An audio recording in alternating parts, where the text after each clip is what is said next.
Tony Stark, billionaire, genius, philanthropist. A character who captured the hearts of fans with his sharp wit, unmatched intellect, and ultimate sacrifice. His journey from self-centered weapons manufacturer to the selfless savior of the universe was nothing short of iconic. But with his passing, the question arose: who, if anyone, could carry on his legacy? Marvel's answer was unexpected, and for many it just missed the mark. Introduced as the brilliant young mind behind a vibranium detecting machine, Riri Williams was quickly thrust into the world of superheroes. But her arrival sparked heated debates among fans. Why Riri? Why now? And most importantly, how did she even qualify to become Ironheart? To understand Marvel's decision, we need to start at the source, the comics. Riri Williams was introduced in 2016 as a 15-year-old genius who reverse-engineered an Iron Man suit from scraps. That's right, a teenager built her own suit, allegedly proving herself worthy to become Iron Man's successor. In the MCU, Riri's origin was altered. Instead of building her own suit, she becomes a pawn in a conflict she never asked for. Her intelligence is highlighted, but the question remains: how does she leap from engineering student to superhero? Marvel never explains. And that's where the cracks begin to show. Her comic storyline was met with skepticism. Fans questioned her qualifications, her sudden brilliance, and most of all, her connection or lack thereof to Tony Stark. Marvel's explanation: she was a genius. That was it. No AI, no Stark resources. Just raw talent. Fans weren't convinced. The character felt forced, lacking the depth and connection needed to carry Tony Stark's legacy. And when Marvel claimed she reverse-engineered Stark's suit, the backlash only grew stronger. How could she reverse-engineer tech she never had access to? How could she recreate the genius of Stark without the tools, materials, and AI that made it possible? In the next part, I will break down why Marvel's explanation for Riri Williams' existence as Ironheart doesn't hold up. Why it's not just improbable but outright impossible. Stay tuned as we dive into the heart of the matter. To understand why Riri Williams as Ironheart doesn't work, we have to revisit what made Iron Man's journey believable. Tony Stark's genius wasn't just in his intellect. It was in his access to resources, his experience, and his partnership with advanced AI, like Jarvis and Friday. Without these, Iron Man would have been impossible. Now, compare that to Riri Williams. Marvel claimed she reverse-engineered Stark's suit, a claim that sounds impressive on paper but falls apart under scrutiny. What did she reverse-engineer exactly? Tony's first suit was built from rare metals, salvaged tech, and powered by a revolutionary arc reactor. And let's not forget, he was trapped in a cave with the world's best terrorists breathing down his neck. Even if we suspend disbelief and say she's a genius, genius isn't enough. Tony Stark himself admitted it. It's not about being the best. It's about working with the best. He didn't just build an AI, he collaborated with Jarvis, a fully realized artificial intelligence designed to manage the complexities of the suit. Riri has no equivalent, no AI, no tech, no resources. The reverse engineering excuse doesn't hold up because she didn't have anything to reverse engineer to begin with. Let's break this down further. Imagine trying to rebuild an alien spaceship without access to the alien's technology or biology. That's essentially what Marvel wants us to believe Riri did. Stark suits weren't just hardware. They were powered by cutting-edge software that integrated seamlessly with his AI. Even if Riri could build a suit, who's running it? Her? Jarvis and Friday weren't assistants. They were the brains behind the operation, managing every microsecond of flight, combat, and system diagnostics. Tony's success wasn't just about smarts, it was about trial, error, and the sheer scale of resources Stark Industries provided. Riri has none of that. Even if she's as brilliant as Marvel claims, intelligence alone doesn't replicate Stark tech. It's not about what she knows. It's about what she doesn't have. Tony Stark didn't just build suits, he built infrastructure.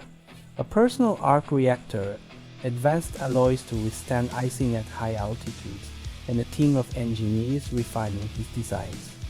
Riri's comic backstory suggests she somehow bypassed all these challenges. No arc reactor, no alloys, no AI, and just figured it out. But the truth is, without Stark's resources, there's no Ironheart. Marvel's attempt to fast-track Riri's development feels rushed and lazy. It's not enough to say she's smart. Intelligence is part of the equation, but it's not the whole story. Fans know this. We followed Tony's journey. We've seen the failures, the setbacks, the innovation. Riri skips all of that, and in doing so, skips what makes Iron Man's story compelling: the struggle. By ignoring the core principles of what made Iron Man work, Marvel undercuts Riri's credibility as a successor. She isn't just a new character, she's a contradiction. And that's why the very existence of Riri Williams as Ironheart isn't just improbable. It's impossible. In the next segment, I'll attempt to explain why, in my opinion, Marvel chose to go ahead with the creation of Riri Williams as Ironheart, despite all the obvious obstacles and logical inconsistencies that should have made it clear she could never have existed in this role. Not in the MCU and not even in her original comic version. What was the reasoning behind ignoring such critical details? And what does this say about Marvel's approach to storytelling and respect for its own lore?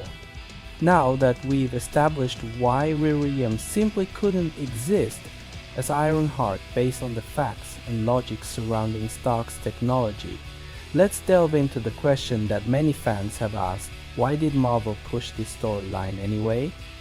First, let me clarify. This is not about opposing female heroes or protagonists. On the contrary, fans have shown immense love and admiration for female characters done right. Natasha Romanoff, Wanda Maximoff, and even Shuri before Endgame were all widely embraced because their stories were believable, their development was grounded, and their gender was secondary to their depth as characters. But something changed after Endgame.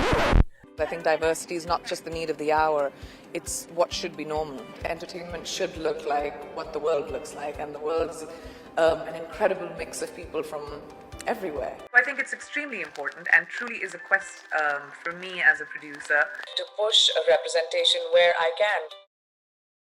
A shift occurred where it felt like Marvel and other franchises began prioritizing representation over coherent storytelling. In the case of Riri Williams, it's not just about creating a strong female lead.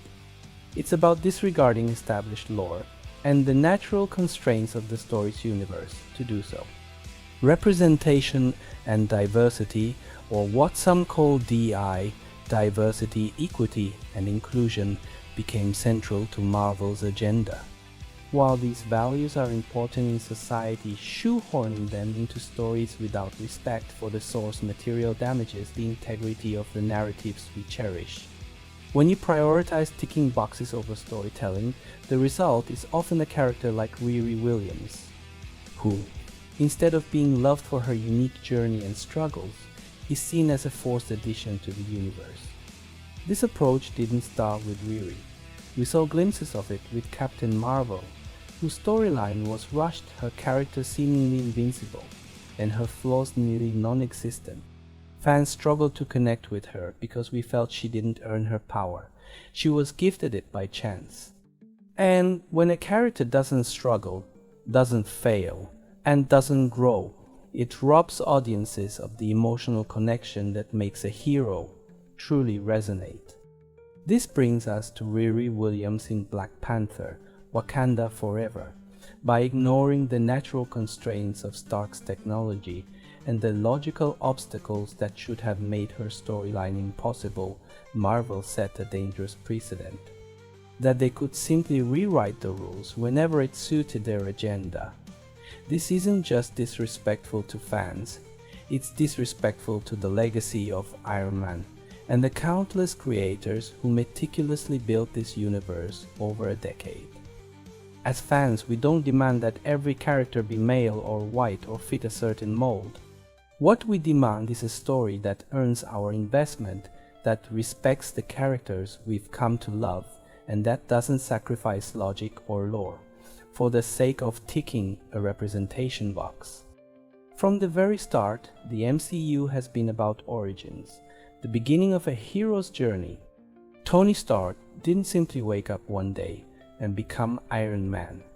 His origin story is founded in resourcefulness, intellect, and adversity. After being captured, gravely injured, and left to fend for himself, Tony used the materials available to him in that cave to create the first Mark I suit. It wasn't perfect. It was barely functional, but the critical part was that it was born from his own ingenuity and need for survival. Tony didn't build his suit because he could, but because he had to. His life and that of those he cared about depended on it. Despite being a narcissist, Tony didn't want to become a superhero. He wasn't thinking about that when he was captured. And let's remember, Tony grew up listening to Captain America stories from his father. But not even that made him want to become a hero himself. It was adversity that forced him to change. He wasn't handed his suit, he had to build it himself, with only Jarvis' assistance. The MCU isn't about characters getting power handed to them, it's about earning it. And Tony's journey epitomizes that.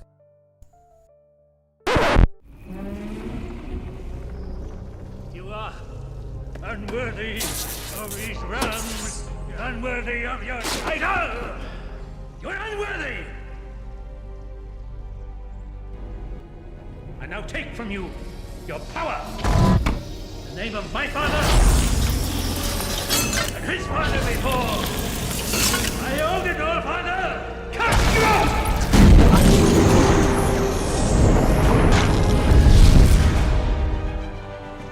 Whosoever holds this hammer, if he be worthy, shall possess the power of Thor.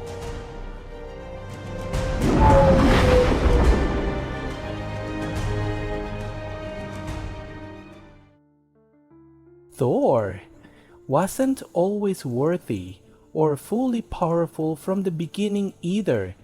He had to discover his own strength through fist, sacrifice, and a lot of hardship. After losing Mjolnir, Thor had to prove himself worthy, not just of the throne, but of his own power. This arc shows that becoming a hero isn't easy, it's earned. But let's look at Carol Danvers again. What did she sacrifice? What hardship did she go through to earn her powers? Unlike Tony or Thor, Carol was given her powers as a result of an accident involving the Tesseract. There was no struggle, no sacrifice, just convenience. She didn't even need to learn how to control her powers. She was perfect from the start, without any flaws or real growth. And we see this pattern repeat with Riri Williams and Shuri. Neither of them faced the kind of adversity that Tony or Thor did. Shuri was brilliant, sure, but she didn't have to fight for her knowledge or experience. She didn't face any personal challenge to claim her place as a hero. Riri, for all her genius, is handed a suit, essentially reverse engineered from Stark Tech, but there's no struggle, no personal growth. She's just good at it. Let's be clear, this isn't about rejecting female heroes. Fans love Natasha Romanoff, Scarlet Witch, Mantis, and even Pepper Potts. These characters were developed through their mistakes, their losses, and their growth. They didn't become heroes by being handed power or by skipping their journey. Tony Stark, Thor, Steve Rogers, these characters earned their powers their skills and their positions. Steve had to prove he was worthy of being Captain America through sacrifice. And he started as a puny, weak soldier who trained harder than anyone. T'Challa went through 2 mortal trials to become worthy of the Panther power. And yet, what do we see with Carol, Riri, and Shuri? What did they lose? What sacrifices did they make? In the next segment, I will explore how an Ironheart hero can be possible, giving her the right origins, motivations, and resources. To give you a hint, it's not Riri Williams at all. Now that we've discussed what it takes to be a true hero, let's turn our attention to a character who, in many ways, could have fit the role of Ironheart far better than Riri Williams.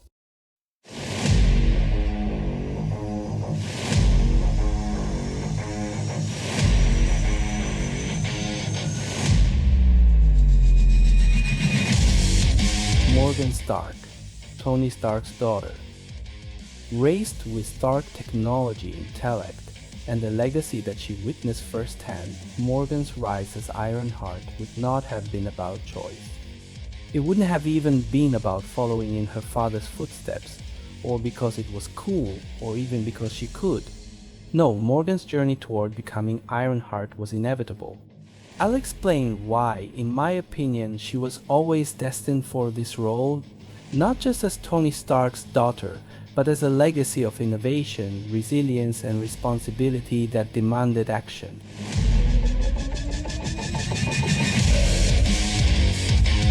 Morgan's rise as Ironheart wouldn't be about her choosing to be a hero. It would come from the weight of her inheritance and the expectations that came with it. Like Tony before her, Morgan would have to face the responsibility of her father's legacy, not just by replicating it, but by carrying it forward in her own way. She had the potential to step into Iron Man's armor, but not because she simply could, rather because her very circumstances would have made it the only path left for her. The absence of Tony Stark leaves a void someone with the right intellect, the right heart, the right moral compass, the right resources, and the right sense of duty would need to step into that gap. The galaxy doesn't wait for heroes to grieve or train, it moves forward, often toward chaos. After Thanos was defeated, the power vacuum he left wasn't just limited to Earth. It spanned across the universe. Every villain, warlord, and opportunist would see this as their moment to rise, their once-in-a-lifetime chance to seize power before someone else does. The Avengers, while formidable, would be stretched thinner than ever. Protecting Earth alone would be overwhelming. Now they would have to safeguard countless worlds.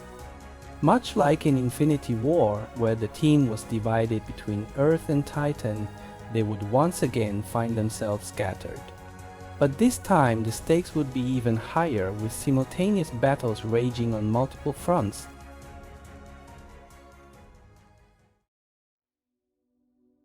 Morgan, you're still so young, and I need you to understand something. All the fights I have been a part of, all the sacrifices I have made, it's all been so you never have to do this. You're not supposed to carry this burden. I want you to promise me. Promise me you won't step into this world. My battles, my pain, it's all been for you, for your future. Promise me that my fights won't be in vain. I know you'll grow up and be strong, but you don't need to be this strong. You don't need to carry the weight of the world. In this alternate story, despite Tony's wishes, despite his plea, Morgan couldn't help but feel the weight of his legacy. His promise, the promise that his fights would not be in vain, echoed in her mind. She couldn't just walk away from what her father had done. He had saved the world, and yet he never wanted her to fight for it. But evil doesn't wait. Threats don't come with a convenient "you're ready" tag. And when the next wave of danger emerged, Morgan realized that the world needed help. And she knew she had to rise to the occasion, even if it meant going against her father's wishes. Now, as a teenager, Morgan finds herself at the crossroads of her father's promise and her duty to the world. With the Avengers stretched thin across different worlds, Morgan understands the magnitude of what is at stake. Evil doesn't wait for you to find your purpose. And sometimes you have to step up even before you're ready. The next generation of heroes must rise. It's in this chaos that the Avengers would desperately need Tony Stark, but Tony is no longer here. This overwhelming sense of urgency and necessity would weigh heavily on Morgan. Despite her father's wishes to keep her away from danger, she would feel compelled to act. As Nick Fury once said in The Avengers, We get into a situation like this again, what happens then? He'll come back. You really sure about that? I am. Why? Because we'll need them to. because we would need them to. Morgan would realize that the world and the galaxy needs her to step up, even if she isn't ready. This is where her journey truly begins, the moment Morgan Stark puts on the suit. Not out of desire, not for fame or glory, but because she has to. And in that moment, she begins her mentorship journey, learning from the best. Bruce Banner teaching her to control the chaos within. Sam Wilson and Bucky showing her how to fight with grace and strength. Peter Parker instilling in her the importance of responsibility and more. Each hero shaping her into something more than just Tony Stark's daughter. Into Ironheart, a hero in her own right. Over the course of several films, Morgan's arc would unfold with patience, wisdom, and emotional depth. We'd witness her grow, fail, and rise again, gaining the respect of her fellow heroes. But most importantly, finding her own path. It's a slow burn, a process of maturation, of becoming worthy of the mantle she inherited. Not because she was told to, but because she earned it, step by step, lesson by lesson. She wouldn't be stepping into the role of Ironheart to follow in her father's footsteps. Or because it was cool, she would do it, because there was no one else who could. Armed with Tony's tech, the guidance of those he trusted, and the moral compass instilled by the Avengers, Morgan would begin her journey.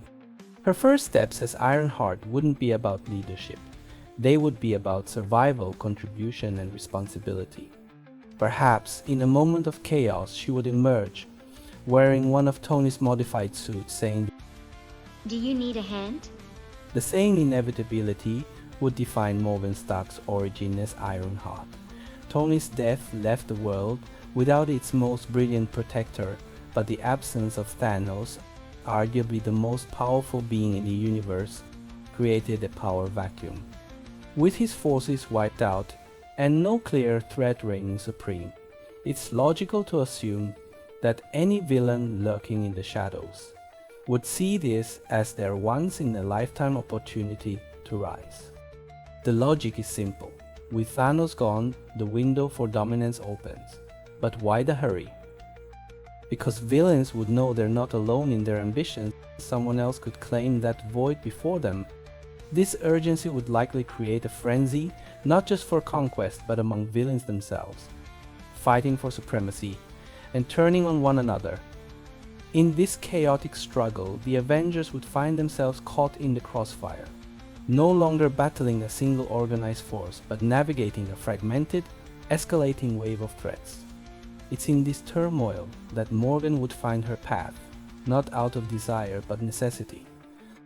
With the resources her father left behind, his suits, Friday, and her own inherited sense of responsibility, she wouldn't just want to help. She'd have to. While Morgan Stark's potential as Ironheart is inevitable, it's important to acknowledge that she would still be a child, perhaps a few years older than when Tony died, but far from ready to fight meaningful battles. This reality wouldn't be lost on the Avengers. They would strive to keep her out of harm's way, not only because she's too young, but because she's Tony's daughter. To them, Morgan represents a living legacy of who Tony was and what he sacrificed. The thought of her being in danger would be unthinkable. But for Morgan, this protective treatment would only fuel her determination. She wouldn't want to be a symbol locked away in safety. She would want to become worthy of her father's legacy and ready to take action. And this is where her real journey would begin, not as a full-fledged hero, but as an apprentice learning from the best. Morgan Stark's development as a hero wouldn't follow the fast-tracked, instant prodigy route we often see in modern superhero narratives. Instead, her journey would unfold slowly over multiple films and storylines, allowing audiences to witness her growth, learning, and transformation into Ironheart. Why is this important? Well, despite being Tony Stark's daughter, Morgan is still just a young girl, only a few years older than when she lost her father. She's still processing grief, grappling with her own identity, and learning what it truly means to be a hero. This means her growth needs time. We know Tony Stark's legacy looms large, but being his daughter doesn't mean she automatically knows how to wield his technology or live up to his genius. Just like any hero, she would need time to develop her skills, not just as a fighter, but as someone who can make decisions under pressure. This isn't just about gadgets, it's about mental readiness, emotional strength, and learning from those who came before her. Take Shuri, for example. She could help Morgan refine her tech, combining Wakandan knowledge with Tony's innovations. But even Shuri, as brilliant as she is, didn't ascend to the mantle of Black Panther without significant growth and self-reflection. Morgan needs to find her own place in the world. She can't rush it. Morgan's emotional journey would be just as crucial as her physical one. We've seen characters like Bruce Banner, someone who constantly fights his own inner turmoil, become mentors for young heroes. With Bruce, Morgan could learn not just to control her anger, but to understand when to seek peace and when to engage. This type of inner work can't be rushed, and neither can her development. Then there's her combat training. Sam and Bucky would teach Morgan the basics, how to use her body and environment to her advantage. Clint Barton would impart Natasha's techniques, using an opponent's strength against them. These lessons would show Morgan that strength doesn't come just from having the best suit. It's about skill, strategy, and knowing her own limitations. And from Thor, she could learn about power and humility, an essential lesson for any hero.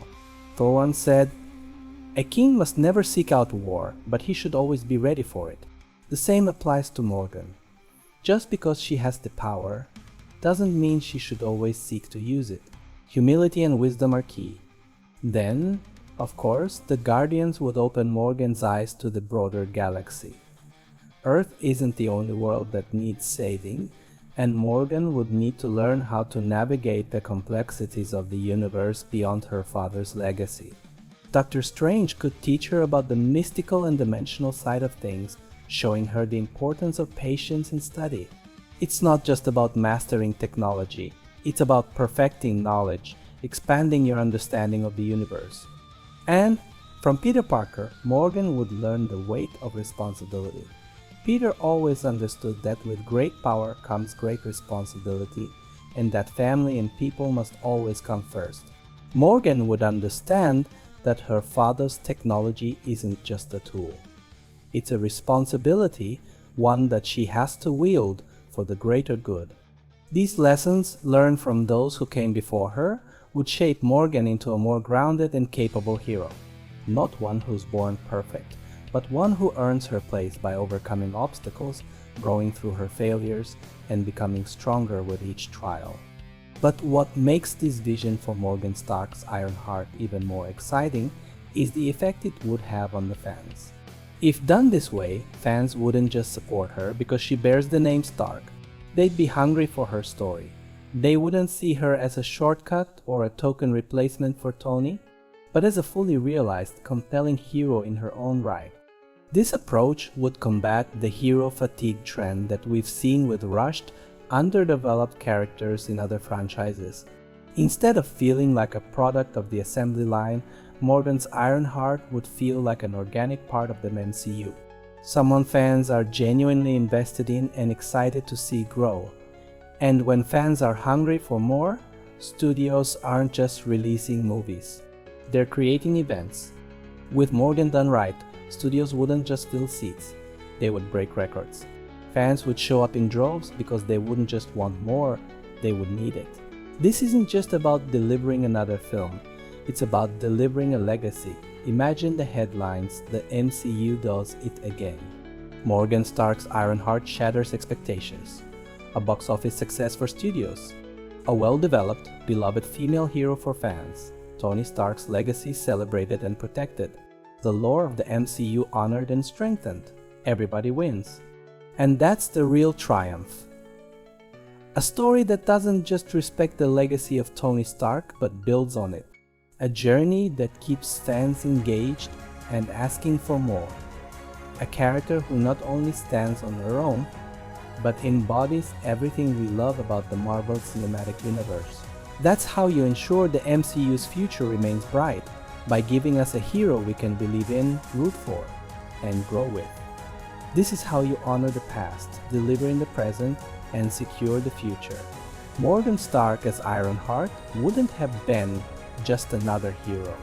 It would have been the next chapter we have all been waiting for. But instead, what have we gotten? Marvel's own version, often rushed, often missing the depth and respect that fans have for the legacy built over a decade of storytelling. Sometimes it feels like Marvel could host a script contest inviting true fans, those who know, love, and respect the lore and what makes these characters iconic, to submit breathtaking stories. Stories that not only honor beloved installments, but breathe new life into the MCU. Would it really be such a crazy idea? Imagine the passion, the creativity, the love for storytelling that could emerge. Fans don't just consume these stories, they live them. And in many cases, they understand these characters better than anyone else.